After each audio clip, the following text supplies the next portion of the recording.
luego vamos. Gracias, presidenta. Dalila Escobar, de Proceso. Primero preguntarle, bueno, ayer Genaro García Luna envía una carta al juez Brian Cogan. Estamos a nada ya de que se dé la sentencia al exsecretario de Seguridad de Felipe Calderón. Y bueno, él habla de que fue implacable cuando tuvo que enfrentar a los grupos criminales que producen y distribuyen la droga.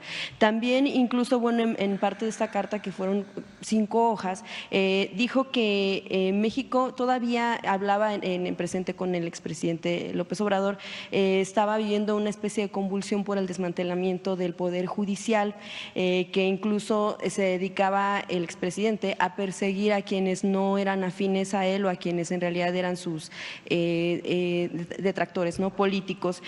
También, bueno, aborda la negativa del diálogo con Estados Unidos y pidió la consideración del juez en torno a que se tomen en cuenta la sentencia, porque él asegura que desde el gobierno se enviaron pruebas falsas en su contra, que además se utilizó el testimonio de un criminal y otro tipo de situaciones en su contra. Preguntarle, evidentemente usted ahora como presidenta de México y como sucesora de la persona del mismo movimiento, quisiera preguntarle cómo considera usted o cómo se toman estas declaraciones, sobre todo cuando se habla en contra, sí, de una reforma al Poder Judicial, pero también de la fabricación de delitos que él acusa, aunque sabemos, bueno, que en México este tipo de cuestiones, señalamientos, se conocían desde incluso 2012 y desde entonces pues tampoco se había hecho nada para investigarlo aquí en el país.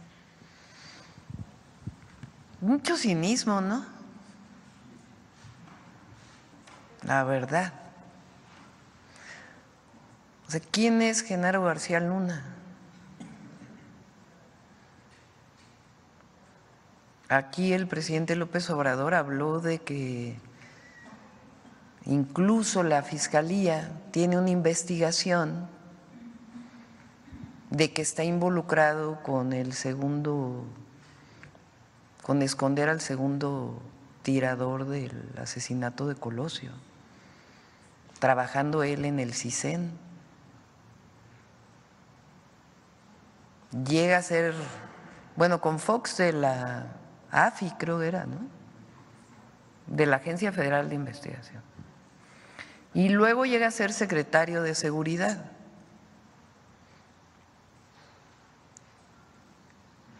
Y un jurado en Estados Unidos, o sea, una fiscalía de Estados Unidos y un jurado de Estados Unidos,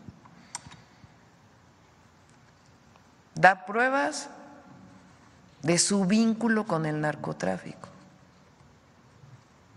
y de los beneficios que él tuvo por estar vinculado con el narcotráfico. En un momento en donde se había decretado una guerra contra el narco.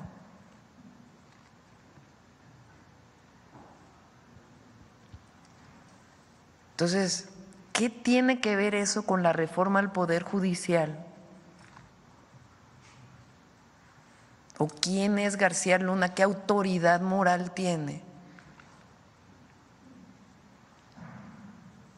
para hablar de lo que está pasando en México y lo que decidió el pueblo de México?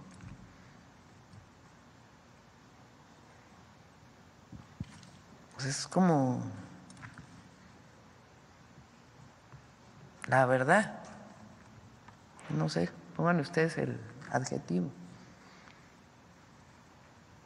Lo que queremos ver es cuál es la sentencia y qué va a decir el expresidente, que llegó con el haiga sido como haiga sido. O sea, un expresidente, Calderón, que llega con un fraude electoral a la presidencia y para legitimarse decreta una guerra contra el narco. Y pone como responsable de la guerra contra el narco, pues vamos a ver la sentencia de hoy, ¿no? Pues a un narco.